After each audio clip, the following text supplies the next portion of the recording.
ആശ്വാസം നേടാം. ഹൃത്തിനുള്ളിൽ ജീവൻ നൽകും വചനം, തിരുവചനം. ഈശോയിൽ പ്രിയ സഹോദരങ്ങളെ, കർത്താവിൻ്റെ തിരുസന്നിധിയിൽ നമുക്ക് നമ്മെ തന്നെ ഒന്ന് സമർപ്പിക്കാം. ജീവിതത്തിലേറെ വേദനകളിലൂടെ കടന്നു പോകുന്നവരാണ് നമ്മൾ. രോഗങ്ങളും കഷ്ടപ്പാടുകളും നമ്മെ ഞെരുക്കുമ്പോൾ എന്തുകൊണ്ട് എൻ്റെ ജീവിതത്തിൽ ഇതെല്ലാം സംഭവിച്ചുവെന്ന് നിരന്തരം ഹൃദയത്തിൽ തേങ്ങുന്നവരാണ് മനുഷ്യജീവിതങ്ങൾ. ഒരു നിമിഷം നമുക്ക് പ്രാർത്ഥിക്കാം. ദൈവമേ, ജീവിതത്തിലെ ഈ സഹനങ്ങളുടെയൊക്കെ അർത്ഥം എന്തെന്ന് ഞങ്ങളെ പഠിപ്പിക്കണമേ.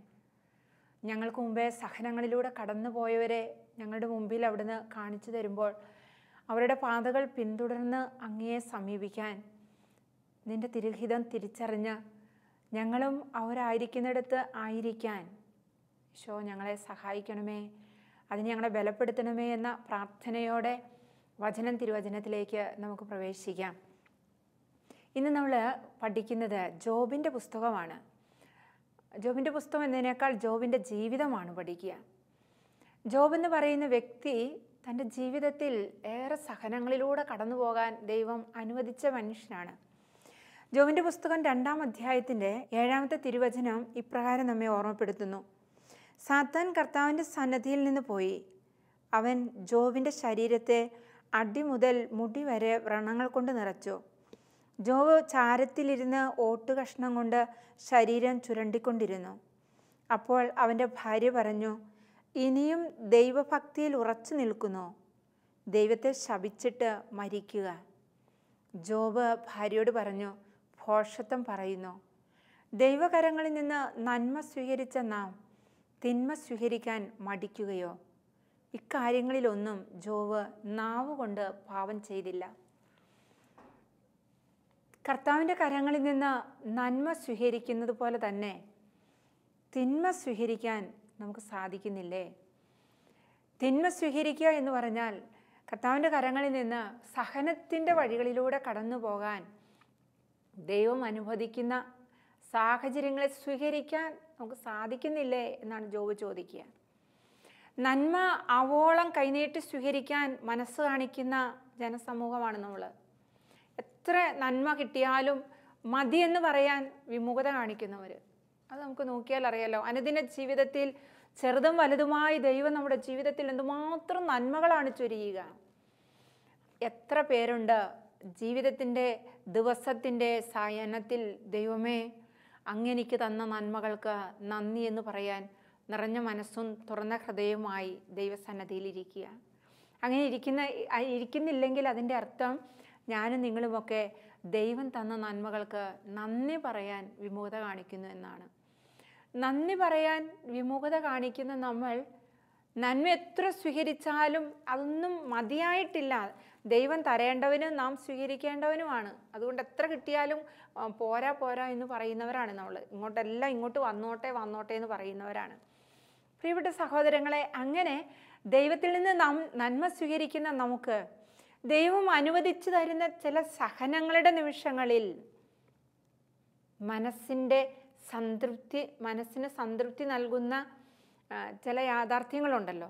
അതിന് വിപരീതമായി നമ്മുടെ ജീവിതത്തിൽ സംഭവിക്കുന്ന യാഥാർത്ഥ്യങ്ങളോടുള്ള നമ്മുടെ മനോഭാവം എപ്രകാരമാണ്? ജോബ് എന്ന് പറയുന്ന മനുഷ്യൻ്റെ മനോഭാവം എപ്രകാരമായിരുന്നു? അദ്ദേഹം തൻ്റെ ഭാര്യയോട് പറയുകയാണ്, ഭോഷത്വം പറയരുത്. എന്താണ് ഭോഷത്വം? ഭാര്യ പറയുന്നു, ഇനിയും ദൈവത്തെ സ്തുതിച്ച് ദൈവത്തിന് നന്ദി പറഞ്ഞിരിക്കാതെ ദൈവത്തെ ശപിച്ചുകൊണ്ട് മരിക്കുക. ആരോഗ്യമുണ്ടായിരുന്നപ്പോൾ, ഐശ്വര്യമുണ്ടായിരുന്നപ്പോൾ ദൈവത്തിന് നന്ദി പറഞ്ഞു. ഓക്കെ, അത് മനസ്സിലാക്കാൻ കഴിയുന്നു. അതിന് നീ നന്ദി പറഞ്ഞില്ലേ, ബലിയർപ്പിച്ചില്ലേ, മതി. ഇപ്പോൾ നിന്റെ ആരോഗ്യം ക്ഷയിച്ചു, സൗന്ദര്യം നശിച്ചു. ചാരത്തിലിരുന്ന് ഓട്ട് ചിരട്ട കൊണ്ട് ഇങ്ങനെ ചുരണ്ടിക്കൊണ്ടിരിക്കുകയാണ് ശരീരം മുഴുവൻ വ്രണമാണ്, ചൊറിച്ചിലാണ്. പുഴു കയറാൻ തുടങ്ങിയിട്ടുണ്ടാകാം ഒരുപക്ഷെ. ഈ ജോബ് വേദന കൊണ്ട് പുളയുമ്പോൾ, അസ്വസ്ഥപ്പെടുമ്പോൾ ഭാര്യ ചോദിക്കുന്നു, നീ ദൈവത്തെ ശപിക്ക് എന്നിട്ട് മരിക്കുക. പ്രിയപ്പെട്ട സഹോദരങ്ങളെ, ജീവിതത്തിൽ എപ്പോഴെങ്കിലും ദൈവത്തെ ശപിക്കാൻ തോന്നിയിട്ടുണ്ടോ? വാക്കുകൊണ്ട്, നോട്ടം കൊണ്ട്, നെടുവീർപ്പുകൾ കൊണ്ട് ദൈവത്തോട് അസ്വസ്ഥത കാണിച്ചിട്ടുണ്ടോ? ദൈവം എന്തിനെനിക്കിത് അനുവദിച്ചു തന്നു? എന്തൊരു ക്രൂരതയാണിത്, എന്തുകൊണ്ട് എൻ്റെ ജീവിതത്തിൽ എനിക്ക് മാത്രം? എപ്പോഴെങ്കിലും മനസ്സ് ഇങ്ങനെ വേദനിച്ചിട്ടുണ്ടെങ്കിൽ ഈ ജോബിൻ്റെ ഭാര്യയോട് ചേർന്നാണ് നമ്മൾ ജീവിക്കുക.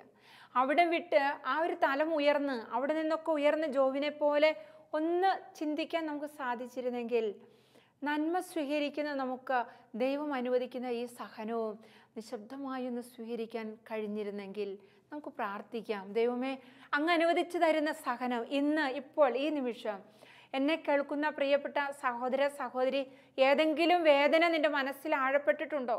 ഏതെങ്കിലും സഹനത്തിലൂടെ കടന്നു പോകുകയാണോ? ആ സഹനത്തെ ഓർത്ത് ദൈവമേ നിനക്ക് നന്ദി എന്ന് പറയാൻ എൻ്റെയും നിങ്ങളുടെയൊക്കെ മനസ്സിന് ഒരു വിശാലത ഉണ്ടായിരുന്നെങ്കിൽ, ജോബിനെ പോലെ നന്മ സ്വീകരിക്കുന്ന കരങ്ങളിൽ നിന്ന് തിന്മയായിട്ടുള്ളതും സ്വീകരിക്കാൻ ദൈവമേ ഞാൻ ഒരുക്കമാണെന്ന് പറയാൻ നമുക്ക് സാധിച്ചിരുന്നെങ്കിൽ. ഈ ജോബിനെക്കുറിച്ച് പറയുന്നത് 1-ാമത്തെ അധ്യായത്തിൽ ഇതിനെക്കുറിച്ച് കുറച്ചുകൂടി വിവരിച്ച് പറയുന്ന ഒരു വചനഭാഗമാണ്. ജോബിൻ്റെ പുസ്തകം 1-ാം അധ്യായത്തിൻ്റെ 1 തുടങ്ങി 5 വരെയുള്ള തിരുവചനങ്ങളിൽ നമ്മൾ ഇപ്രകാരം വായിക്കുന്നുണ്ട്. തിന്മയിൽ നിന്ന് അകന്ന് ദൈവഭക്തനായി ജീവിച്ച അവൻ നിഷ്കളങ്കനും നീതിമാനുമായിരുന്നു. ജോബിനെ കുറിച്ച് പറയുകയാണ്. ഉസ്ദേശത്ത് ജോബ് എന്നൊരാൾ ഉണ്ടായിരുന്നു. അദ്ദേഹം തിന്മയിൽ നിന്ന് അകന്ന് ദൈവഭക്തനായി ജീവിച്ച മനുഷ്യനാണ്. അവന് 7 പുത്രന്മാരും 3 പുത്രിമാരും ഉണ്ടായിരുന്നു. പൗരസ്ത്യ ദേശത്തെ ഏറ്റവും വലിയ സമ്പന്നനായിരുന്നു അവന് മക്കളിൽ സമ്പന്നതയുണ്ടായിരുന്നു, സമ്പത്തിലും അവൻ സമ്പന്നനായിരുന്നു. അവന് സ്വത്തുവകകളെക്കുറിച്ചൊക്കെ പറഞ്ഞിട്ട് 5-ാമത്തെ വചനം പറയുകയാണ്. സൽക്കാര ദിനങ്ങൾ കഴിയുമ്പോൾ കൂടെ അവൻ്റെ മക്കൾ ഏതെങ്കിലും ഒരു വീട്ടിൽ, അവരുടെ സഹോദരങ്ങളിൽ ആരുടെയെങ്കിലും ഒക്കെ വീട്ടിൽ മാറി മാറി സൽക്കാരങ്ങൾ നടത്തുക പതിവായിരുന്നു. അങ്ങനെ സൽക്കാരങ്ങളൊക്കെ കഴിയുമ്പോൾ 5-ാമത്തെ വചനം പറയുകയാണ്, സൽക്കാര ദിനങ്ങൾ കഴിയുമ്പോൾ പുത്രന്മാർ പാപം ചെയ്ത് ദൈവത്തിൻ്റെ അപ്രീതിക്ക് പാത്രമായിട്ടുണ്ടാവാം എന്ന് വിചാരിച്ച് ജോബ് അവരെ വിളിച്ചു വരുത്തി ശുദ്ധീകരിക്കുകയും അതിരാവിലെ എഴുന്നേറ്റ് ഓരോ പുത്രനും വേണ്ടി ദഹനബലി അർപ്പിക്കുകയും ചെയ്യുമായിരുന്നു. ഏതെങ്കിലും കാരണവശാൽ ഈ ആഘോഷങ്ങളൊക്കെ കൊടുമ്പിരി കൊള്ളുമ്പോൾ ആഘോഷത്തിമിർപ്പിൽപ്പെട്ട് വാക്കുകൊണ്ടോ നോട്ടം കൊണ്ടോ പ്രവൃത്തി കൊണ്ടോ ചിന്തയിലോ വിചാരങ്ങളിലോ പാപം ചെയ്ത് ദൈവത്തിൻ്റെ അപ്രീതിക്ക് കാരണമായി പോയാലോ ഭയന്ന് പിതാവ് തൻ്റെ മക്കളെ വിളിച്ചു വരുത്തി ശുദ്ധീകരണ കലശം നടത്തി ഓരോ മക്കൾക്ക് വേണ്ടി ബലി അർപ്പിക്കുമായിരുന്നു എന്ന്. എത്രമാത്രം ദൈവസന്നിധിയിൽ ദൈവഭയത്തോടും ദൈവപ്രീതിയിലും ജീവിച്ച മനുഷ്യനാണ് ജോബെന്ന് ഈ വചനഭാഗങ്ങൾ നമ്മളെ പഠിപ്പിക്കുന്നുണ്ടല്ലോ. 13-ാമത്തെ വചനം 13 തുടങ്ങി 22 വരെയുള്ള വചനങ്ങൾ ഇപ്രകാരം പറയുന്നു.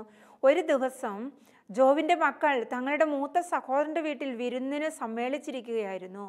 അപ്പോൾ ഒരു ഭൃത്യൻ ജോബിൻ്റെ അടുക്കൽ വന്നു പറഞ്ഞു, ഞങ്ങൾ കാളകളെ പൂട്ടുകയായിരുന്നു. കഴുതകൾ സമീപത്ത് തന്നെ മേഞ്ഞുകൊണ്ടിരുന്നു. പെട്ടെന്ന് ഷേബാക്കാർ വന്ന് വേലക്കാരെ വാളിനിരയാക്കി അവയെ അപഹരിച്ചു കൊണ്ടുപോയി. ഞാൻ മാത്രമേ അങ്ങയോട് വിവരം പറയാൻ രക്ഷപ്പെട്ടുള്ളൂ. അവൻ പറഞ്ഞു തീരുന്നതിന് മുമ്പ് മറ്റൊരുവൻ വന്നു പറഞ്ഞു, ദൈവത്തിൻ്റെ അഗ്നി ആകാശത്തിൽ നിന്നിറങ്ങി ആടുകളെയും ദാസന്മാരെയും ദഹിപ്പിച്ചു കളഞ്ഞു. വിവരം അങ്ങയോട് പറയാൻ ഞാൻ മാത്രം അവശേഷിച്ചു. അവൻ പറഞ്ഞു തീരുന്നതിന് മുമ്പ് മറ്റൊരുവൻ വന്നറിയിച്ചു, കൽദായർ 3 കൂട്ടമായി വന്ന് വേലക്കാരെ ആക്രമിച്ച് കൊന്നിട്ട് ഒട്ടകങ്ങളെ പിടിച്ചുകൊണ്ടുപോയി. ഇതറിയിക്കാൻ ഞാൻ മാത്രം അവശേഷിച്ചു. അവൻ പറഞ്ഞുകൊണ്ടിരിക്കുമ്പോൾ തന്നെ മറ്റൊരുവൻ കടന്നു വന്ന് പറഞ്ഞു, നിന്റെ പുത്രന്മാരും പുത്രിമാരും തങ്ങളുടെ ജ്യേഷ്ഠ സഹോദരൻ്റെ വീട്ടിൽ സൽക്കാരത്തിൽ മുഴുകിയിരിക്കുകയായിരുന്നു. പെട്ടെന്ന് മരുഭൂമിയിൽ നിന്ന് വീശിയ കൊടുങ്കാറ്റ് വീടിൻ്റെ 4 മൂലയ്ക്കും ആഞ്ഞടിച്ചു. അത് തകർന്നു വീണ് അവർ മരിച്ചുപോയി. ഈ വാർത്ത അറിയിക്കാൻ ഞാൻ മാത്രം അവശേഷിച്ചു. ഒരു ദിവസം തന്നെ ഓരോ വാർത്തയും കേട്ട് തീരും മുമ്പ് അടുത്ത ആൾ സന്ദേശവാഹകൻ എത്തിക്കഴിഞ്ഞു. ജോബിനുണ്ടായിരുന്ന സ്വത്തുവകകളും അദ്ദേഹത്തിൻ്റെ വേലക്കാരും ഭൃത്യന്മാരും അദ്ദേഹത്തിൻ്റെ മക്കളും ഒരു ദിവസം ഏതാനും മണിക്കൂറുകൾക്കുള്ളിൽ എല്ലാം ഇല്ലാതെയായി തീരുകയാണ്. 20-ാമത്തെ വചനം, ജോബ് എഴുന്നേറ്റ് അങ്കി വലിച്ചു കയറി ശിരസ് മുണ്ഡനം ചെയ്തു സാഷ്ടാംഗം വീണ് നമസ്കരിച്ചു. അവൻ പറഞ്ഞു, അമ്മയുടെ ഉദരത്തിൽ നിന്ന് നഗ്നനായി ഞാൻ വന്നു, നഗ്നനായി തന്നെ ഞാൻ പിൻവാങ്ങും. കർത്താവ് തന്നു, കർത്താവ് എടുത്തു, കർത്താവിൻ്റെ നാമം മഹത്വപ്പെടട്ടെ. ഇതുകൊണ്ടൊന്നും ജോബ് പാപം ചെയ്യുകയോ ദൈവത്തെ പഴിക്കുകയോ ചെയ്തില്ല.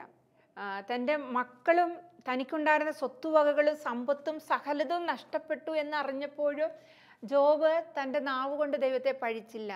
പിന്നീട് ശരീരം മുഴുവനും വ്രണങ്ങൾ കൊണ്ട് നിറഞ്ഞ് ആരോഗ്യം ക്ഷയിച്ചപ്പോഴും ജോബ് തൻ്റെ നാവ് കൊണ്ട് ദൈവത്തെ പഴിച്ചില്ലെന്ന് വചനം നമ്മെ പഠിപ്പിക്കുകയാണ്. എന്തുകൊണ്ടാണ് ജോബ് ഒരിക്കലും തൻ്റെ ദൈവത്തെ ശപിക്കാനോ പഴിക്കാനോ ഒന്നും മുതിരാതിരുന്നത്? ജോബ് ദൈവസ്നേഹത്താൽ നിറഞ്ഞിരുന്നു. ജോബ് നീതിമാനായിരുന്നിരിക്കാം. ജോബിൻ്റെ ജീവിതം ദൈവത്തോട് ചേർന്നും ദൈവത്തിൽ കേന്ദ്രീകരിച്ചും ഒരു ജീവിതം നയിച്ച മനുഷ്യനാണ് ജോബ്. അതുകൊണ്ട് തന്നെയും എന്താണ് സംഭവിച്ചത്? ജ്ഞാനത്തിൻ്റെ പുസ്തകം 3-ാം അധ്യായത്തിൻ്റെ 1-ാമത്തെ തിരുവചനം പറയുകയാണ്. 3-ാം അധ്യായം 1-ാമത്തെ തിരുവചനം, നീതിമാന്മാരുടെ ആത്മാവ് ദൈവകരങ്ങളിലാണ്, ഒരു ഉപദ്രവവും അവരെ സ്പർശിക്കുകയില്ല. നീ നീതിമാനാണോ? ദൈവസന്നിധിയിൽ സത്യസന്ധമായ ഒരു ജീവിതം നയിക്കുന്ന ദൈവഭയമുള്ള ഒരു വ്യക്തിയാണോ ഞാനും നിങ്ങളും? ദൈവം പറയുകയാണ്, ദൈവത്തിൻ്റെ സന്നിധിയിൽ നീതിമാൻ അവനൊരു ഉപദ്രവവും ഏൽക്കുകയില്ല. അവൻ ദൈവത്തിൻ്റെ കരങ്ങളിലാണ്. ജോബിന് ഒരു വേള സകലതും നഷ്ടപ്പെട്ടു പോയെങ്കിലും എല്ലാം ഇല്ലാത്തവനായി തീർന്നെങ്കിലും വചനമനുസരിച്ച് ജോബ് ദൈവത്തിൻ്റെ കരങ്ങളിലാണ്. വീണ്ടും നമുക്കറിയാം, ജ്ഞാനത്തിൻ്റെ പുസ്തകം തന്നെ 2-ാമത്തെ അധ്യായത്തിൻ്റെ 18-ാമത്തെ തിരുവചനം ഇപ്രകാരം നമ്മെ ഓർമ്മപ്പെടുത്തുന്നു, നീതിമാൻ ദൈവത്തിൻ്റെ പുത്രനാണെങ്കിൽ അവിടുന്ന് അവനെ തുണയ്ക്കും, ശത്രുകരങ്ങളിൽ നിന്ന് മോചിപ്പിക്കും.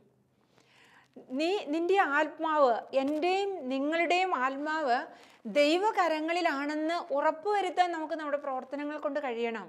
നമ്മുടെ വിശ്വാസ ജീവിതത്തിൽ അതിന് സാധിക്കണം. നമ്മുടെ സൽക്കർമ്മങ്ങൾ കൊണ്ട് ധാർമ്മിക ജീവിതം നയിക്കുന്നതിലൂടെ നമുക്ക് ഉറപ്പുവരുത്താൻ സാധിക്കണം, എൻ്റെ ആത്മാവ് ദൈവകരങ്ങളിലാണ്, എൻ്റെ ജീവിതം ദൈവത്തോടൊപ്പമാണ്, ദൈവത്തിൽ എൻ്റെ ജീവിതം സുരക്ഷിതമാണ്. അത് നമുക്ക് ഉറപ്പുവരുത്താനുള്ള ഒരു കടമ നമ്മുടെ ജീവിതത്തിലുണ്ട്. ജ്ഞാനത്തിൻ്റെ പുസ്തകം 3-ാം അധ്യായത്തിൻ്റെ 4 തുടങ്ങിയുള്ള തിരുവചനങ്ങൾ വീണ്ടും ഇപ്രകാരം നമ്മെ ഓർമ്മപ്പെടുത്തുന്നു, ശിക്ഷിക്കപ്പെട്ടവരെന്ന് മനുഷ്യദൃഷ്ടിയിൽ തോന്നിയാലും അനശ്വരമായ പ്രത്യാശ ഉള്ളവരാണ് അവർ. നീതിമാൻ മനുഷ്യദൃഷ്ടിയിൽ അവൻ ശിക്ഷിക്കപ്പെട്ടവനാണെന്ന് തോന്നിയേക്കാം, പക്ഷെ ദൈവകരങ്ങളിൽ അവൻ സുരക്ഷിതനാണ്. വചനം പറയുന്നു, ദൈവം അവനെ പരിശോധിക്കുകയും യോഗ്യരെന്ന് കാണുകയും ചെയ്തു. അല്പകാല ശിക്ഷണത്തിന് ശേഷം അവർക്ക് വലിയ നന്മ കൈവരും. ഉലയിൽ സ്വർണമെന്ന പോലെ അവിടുന്ന് അവരെ ശോധന ചെയ്തു, ദഹനബലിയായി സ്വീകരിച്ചു. അപ്പോൾ ദൈവത്തിൻ്റെ കരങ്ങളിൽ ദൈവത്താൽ നയിക്കപ്പെടുന്ന ഒരാത്മാവ്, അവൻ മനുഷ്യദൃഷ്ടിയിൽ നോക്കിയാൽ അവൻ ശിക്ഷിക്കപ്പെടുന്നു എന്നൊക്കെ കാണുന്നുണ്ടാകാം. അവന് തകർച്ചയുണ്ടായി, അവന് പരാജയങ്ങളുണ്ടായി, അവൻ അനാരോഗ്യവാനായി എന്നെല്ലാം നമുക്ക് തോന്നാം. അങ്ങനെയൊക്കെ ഭാഗ്യമായി കണ്ടാലും ആത്മാവ്, അവൻ്റെ ജീവിതം നീതിയുള്ളതാണെങ്കിൽ, ദൈവത്തെ പ്രസാദിപ്പിക്കുന്നതാണെങ്കിൽ അവൻ്റെ ജീവിതത്തിന് അർത്ഥമുണ്ടെന്ന്, അവൻ്റെ സഹനത്തിന് അർത്ഥമുണ്ടെന്ന്, ഉലയിൽ സ്വർണം എന്ന പോലെ ദൈവം അവനെ ശോധന ചെയ്തെടുക്കുകയാണെന്ന്. ജോബിന് എന്ത് സംഭവിച്ചു എന്ന് ജോബിൻ്റെ പുസ്തകം 42-ാമത്തെ അധ്യായത്തിൽ 10 തുടങ്ങിയുള്ള തിരുവചനങ്ങൾ നമ്മെ ഓർമ്മപ്പെടുത്തുന്നുണ്ട്. വലിയ കഷ്ടതയിലൂടെയും ഞെരുക്കത്തിലൂടെയും കടന്നു വന്ന ഈ ജോബിന് എന്താണ് സംഭവിച്ചത്? 10 മുതലുള്ള തിരുവചനം, 42-ാം അധ്യായം 10 മുതലുള്ള തിരുവചനം പറയുന്നു, ജോബ് തൻ്റെ സ്നേഹിതർക്ക് വേണ്ടി പ്രാർത്ഥിച്ചപ്പോൾ അവനുണ്ടായിരുന്ന ഐശ്വര്യം കർത്താവ് തിരികെ കൊടുത്തു. അവന് അതിരട്ടിയായി കൊടുത്തു. അവൻ്റെ സഹോദരന്മാരും സഹോദരിമാരും മുൻ പരിചയക്കാരും അവൻ്റെ വീട്ടിൽ വന്ന് അവനോടൊത്ത് ഭക്ഷണം കഴിച്ചു. കർത്താവ് അവൻ്റെ മേൽ വരുത്തിയ എല്ലാ അനർത്ഥങ്ങളെയും കുറിച്ച് അവർ സഹതപിക്കുകയും അവനെ ആശ്വസിപ്പിക്കുകയും ചെയ്തു. അവർ ഓരോരുത്തരും പണവും ഓരോ സ്വർണ്ണമോതിരവും അവന് സമ്മാനിച്ചു. കർത്താവ് അവൻ്റെ ശേഷിച്ച ജീവിതം മുമ്പത്തേതിനേക്കാൾ ധന്യമാക്കി. 14 തുടങ്ങിയ വചനങ്ങൾ പറയുന്നു, അവന് 7 പുത്രന്മാരും 3 പുത്രിമാരും പിന്നീടും ഉണ്ടായി എന്ന്. പ്രിയപ്പെട്ട സഹോദരങ്ങളെ, 17-ാമത്തെ വചനം പറഞ്ഞു വയ്ക്കുകയാണ്, അങ്ങനെ ജോബ് പൂർണ്ണ ആയുസ് പ്രാപിച്ച് വൃദ്ധനായി മരിച്ചു. അപ്പോൾ ദൈവം തനിക്ക് വേദനകൾ സമ്മാനിച്ചവരെയോ സാഹചര്യങ്ങളെയോ ദൈവത്തെയോ ഒരിക്കലും പഴിക്കാൻ നിന്നില്ല. മറിച്ച് ആ സഹനങ്ങളിലെല്ലാം ദൈവത്തിന് നന്ദി പറഞ്ഞ്, ദൈവം തന്നു, ദൈവം എടുത്തു, ദൈവത്തിൻ്റെ നാമത്തിന് മഹത്വം ഉണ്ടാകട്ടെ, സമചിത്തത പാലിച്ച് ദൈവകരങ്ങളിൽ നിന്ന് സ്വീകരിച്ച ജോബിൻ്റെ ജീവിതത്തിന് വലിയ ഐശ്വര്യമുണ്ടായെന്ന് വചനം പറയുകയാണ്. പ്രിയപ്പെട്ടവരെ, നമ്മുടെ ജീവിതം ദൈവത്തോട് ചേർന്നൊരു ജീവിതം നയിക്കുന്നതാണെന്ന് ബോധ്യപ്പെടുത്താൻ, ഉറപ്പുവരുത്താൻ നമുക്കൊരു കടമയുണ്ട്. അത് നമുക്ക് സാധിച്ചിരുന്നെങ്കിൽ, ഞാൻ എൻ്റെ ദൈവത്തിൻ്റെ കരങ്ങളിലാണ്, ഞാൻ എൻ്റെ ദൈവത്തിൻ്റെ വഴികളിലൂടെയാണ് നടക്കുന്നത്, ദൈവത്തോട് ചേർന്നാണ് ഞാൻ നടക്കുന്നത്. പ്രഭാഷകൻ്റെ പുസ്തകം 1-ാമത്തെ അധ്യായത്തിൻ്റെ 23-ാമത്തെ തിരുവചനം പറയുകയാണ്. പ്രഭാഷകൻ 1:23. ക്ഷമാശീലന് കുറച്ചു കാലത്തേക്ക് മാത്രമേ സഹിക്കേണ്ടി വരൂ, അത് കഴിഞ്ഞാൽ അവൻ്റെ മുമ്പിൽ സന്തോഷം പൊട്ടിവിടരും. ഒരു കുറച്ചു കാലത്തെ സഹനം, ഏതൊരു സഹനത്തിനും ഒരു ചെറിയ കാലാവധിയേ ഉള്ളൂ എന്ന് വചനം നമ്മെ ഓർമ്മപ്പെടുത്തുകയാണ്. അത് ദൈവത്തോടൊത്ത് സഹിക്കുകയാണെങ്കിൽ ആ കാലാവധി വളരെ ചുരുങ്ങിയതായിട്ട് നമുക്ക് അനുഭവപ്പെടും. ഒരുപക്ഷെ ഈ കാലാവധി ഒരു 20 വർഷം ഉണ്ടെന്ന് വിചാരിക്കേ, ഒരു 25 വർഷം 50 വർഷം ഉണ്ടെന്ന് വിചാരിക്കുക. ചിലർ പറയുന്നത് കേട്ടിട്ടില്ലേ, ജീവിതത്തിലെന്നും എനിക്ക് ദുഃഖമേ ഉണ്ടായിട്ടുള്ളൂ, ഒരിക്കൽ പോലും സന്തോഷം എന്താണെന്ന് ഞാൻ അറിഞ്ഞിട്ടില്ല. അത് 50, 70, 60 അല്ലെങ്കിൽ 80 ഒക്കെ വർഷം പിന്നിട്ട വ്യക്തികളും അത് പറയാറുണ്ട്. അപ്പോൾ എന്ന് പറഞ്ഞാൽ ജീവിതത്തിൽ എന്നും സഹനങ്ങളിലൂടെയാണ് കടന്നുപോയത് ആകാം. പക്ഷേ ഈ സഹനം ദൈവകരങ്ങളിൽ നിന്ന് സ്വീകരിച്ചാണ് ഒരുവൻ കടന്നു പോകുന്നതെങ്കിൽ ഈ സഹനത്തിൻ്റെ കാലാവധി വളരെ ചുരുങ്ങിയതാണെന്ന് തോന്നാൻ തക്ക വിധം ഒരു വലിയ ആനന്ദത്തിൻ്റെ നിർവൃതിയിലൂടെ കടന്നു പോകാൻ ദൈവം അനുവദിക്കുമെന്ന്.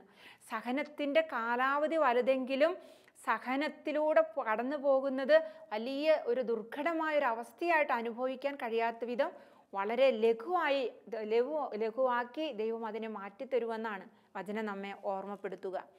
പ്രിയപ്പെട്ട സഹോദരങ്ങളെ, യെശയ്യാ പ്രവാചകന്റെ പുസ്തകം 3-ാം അധ്യായത്തിൻ്റെ 10ഉം 11ഉം തിരുവചനം ഇങ്ങനെയാണ് നമ്മെ ഓർമ്മപ്പെടുത്തുക. നീതിമാന്മാരോട് പറയുക, നിങ്ങൾക്ക് നന്മ വരും, നിങ്ങളുടെ പ്രവൃത്തികളുടെ ഫലം നിങ്ങൾ അനുഭവിക്കും. ദുഷ്ടന് ദുരിതം, അവൻ്റെ മേൽ തിന്മ വരുന്നു, അവൻ ചെയ്തത് അവനോടും ചെയ്യും. അതുകൊണ്ട് എന്തുകൊണ്ട് എനിക്കിങ്ങനെ സംഭവിച്ചു എന്ന് ചോദിക്കാൻ നമുക്കൊരിക്കലും സാധിക്കാതിരിക്കുക, അങ്ങനെ ഒരിക്കലും പറയാതിരിക്കട്ടെ. നമ്മൾ ദൈവം അറിയാതെ നമ്മുടെ ജീവിതത്തിൽ ഒന്നും സംഭവിക്കുന്നില്ലല്ലോ. ദൈവം അറിഞ്ഞിട്ടാണെങ്കിൽ ഇത് ദൈവം ഏറ്റെടുക്കുമെന്ന് നമുക്ക് വിശ്വസിക്കാൻ. ജോബിനെ പോലെ എല്ലാം എനിക്ക് ശുഭമാക്കി മാറ്റിത്തരുന്നൊരു ദൈവം എൻ്റെ കൂടെയുണ്ടെന്ന് പറയാൻ നമുക്ക് സാധിക്കട്ടെ പ്രിയപ്പെട്ടവരെ. അതിലേക്ക് ദൈവം നമ്മെ നയിക്കും. അതുകൊണ്ടാണ് ജോബിൻ്റെ പുസ്തകത്തിൽ തന്നെ 1-ാമത്തെ അധ്യായത്തിൻ്റെ 8ഉം 9ഉം തിരുവചനങ്ങളിൽ ഇങ്ങനെയാണ് വചനം നമ്മെ ഓർമ്മപ്പെടുത്തുക. കർത്താവ് വീണ്ടും അവനോട് ചോദിച്ചു, എൻ്റെ ദാസനായ ജോബിനെ നീ ശ്രദ്ധിച്ചോ? അവനെപ്പോലെ സത്യസന്ധനും നിഷ്കളങ്കനും ദൈവത്തെ ഭയപ്പെടുന്നവനും തിന്മയിൽ നിന്ന് അകന്ന് ജീവിക്കുന്നവനുമായി ഭൂമുഖത്ത് ആരെങ്കിലും ഉണ്ടോ? സതൻ ചോദിച്ചു, ജോബ് ദൈവത്തെ ഭയപ്പെടുന്നത് വെറുതെയാണോ? അങ്ങ് അവനും അവൻ്റെ ഭവനത്തിനും സമ്പത്തിനും ചുറ്റും വേലി കെട്ടി സുരക്ഷിതത്വം നൽകി. ഒരു വലിയ ബോധ്യം, ഒരു തിരിച്ചറിവാണിത്. എന്തുകൊണ്ടാണ് ദൈവത്തോട് മറുതലിക്കുന്നതിന് മുമ്പ് ഒരു ആത്മശോധനയിലേക്ക് നാം കടക്കുന്നത് നല്ലതാണ്. എന്താണ് ആത്മശോധന? ദൈവം ജോബിനെ സർട്ടിഫൈ ചെയ്യുന്നത് ഇങ്ങനെയാണ്. ദൈവം പറയുന്നു, എൻ്റെ ദാസനായ ജോബിനെ നീ ശ്രദ്ധിച്ചോ? അവനെ പോലെ സത്യസന്ധനും നിഷ്കളങ്കനും ദൈവത്തെ ഭയപ്പെടുന്നവനും തിന്മയിൽ നിന്ന് അകന്ന് ജീവിക്കുന്നവനുമായി ഭൂമുഖത്ത് ആരെങ്കിലും ഉണ്ടോ? പ്രിയപ്പെട്ട സഹോദര സഹോദരി, എൻ്റെയും നിൻ്റെയും ജീവിതത്തിലേക്ക് നോക്കി, മുഖത്തേക്ക് നോക്കി ദൈവത്തിന് നമ്മെ സർട്ടിഫൈ ചെയ്യാൻ പറ്റുമോ? ദൈവത്തിന് നമ്മെ അപ്രിഷ്യേറ്റ് ചെയ്യാൻ പറ്റുമോ? അഭിനന്ദിക്കാൻ പറ്റുമോ? ഈ കുഞ്ഞിനെ നോക്ക്, എൻ്റെ ഈ മകനെ നോക്ക്, എൻ്റെ ഈ മകളെ നോക്ക്. അവനെ പോലെ അവളെ പോലെ സത്യസന്ധമായി ജീവിക്കുന്ന, നിഷ്കളങ്കമായി ജീവിക്കുന്ന, ദൈവത്തെ ഭയപ്പെട്ട് ജീവിക്കുന്ന, തിന്മയിൽ നിന്ന് അകന്ന് ജീവിക്കുന്ന മറ്റാരെങ്കിലും ഉണ്ടോ? എന്താ സത്യസന്ധത? ആരോടാണ് നാം സത്യസന്ധമായിരിക്കേണ്ടത്? ഒന്ന്, ദൈവത്തോട്. ഞാൻ ദൈവത്തോട് തന്നെ സത്യസന്ധത പാലിക്കേണ്ടതായിട്ടുണ്ട്. മറ്റൊന്നാണ് എൻ്റെ ജീവിതാവസ്ഥയോട്. ഒരു സമർപ്പിതയായി ഞാൻ എൻ്റെ ജീവിതാവസ്ഥയോട്, പൗരോഹിത്യം ജീവിക്കുമ്പോൾ പൗരോഹിത്യത്തോട്, കുടുംബജീവിതം നയിക്കുമ്പോൾ കുടുംബജീവിതത്തോട് ഒരു സത്യസന്ധത നമുക്ക് ആവശ്യമല്ലേ? ജീവിത പങ്കാളിയോട്, മക്കളോട്, സഹോദരങ്ങളോട്, മാതാപിതാക്കളോട് നമ്മളൊന്ന് സത്യസന്ധരായിരിക്കേണ്ടതല്ലേ? നമുക്ക് പറയാൻ പറ്റുമോ എൻ്റെ ജീവിതത്തോട് ഞാൻ സത്യസന്ധനാണെന്ന്? വീണ്ടും വചനം പറയുകയാണ്, നിഷ്കളങ്കൻ. എന്നെ നോക്കിയിട്ട്, അല്ലെങ്കിൽ നമുക്ക് പരസ്പരം, അല്ലെങ്കിൽ നമുക്ക് സ്വയം ഒന്ന് നമ്മിലേക്ക് കടന്നിട്ട് പറയാൻ പറ്റുമോ, ഞാൻ നിഷ്കളങ്കതയിലാണ് ജീവിക്കുക, ഒരു നിഷ്കളങ്ക ജീവിതമാണ് ഞാൻ നയിക്കുന്നത്? സ്വയം പറയാൻ പറ്റുമോ, ദൈവമേ ഇത്രയും നിഷ്കളങ്കതയിൽ ജീവിക്കാൻ എനിക്ക് സാധിക്കുന്നുണ്ടല്ലോ എന്ന്? ഇങ്ങനെ ഒരു നിഷ്കളങ്കത ദൈവം നമ്മിൽ നിന്ന് പ്രതീക്ഷിക്കുന്നുണ്ട്. മറ്റൊന്നാണ് ദൈവത്തെ ഭയപ്പെടുക. ദൈവത്തെ ഭയപ്പെടുക. ദൈവത്തെ ഭയപ്പെട്ടൊരു ജീവിതം എന്ന് പറയുന്നത് ദൈവം ശിക്ഷിക്കുന്നവനാണെന്നുള്ളൊരു ഭയമല്ല. ദൈവഭയം അത് ദൈവഭക്തിയിൽ നിന്ന് കടന്നു വരണം.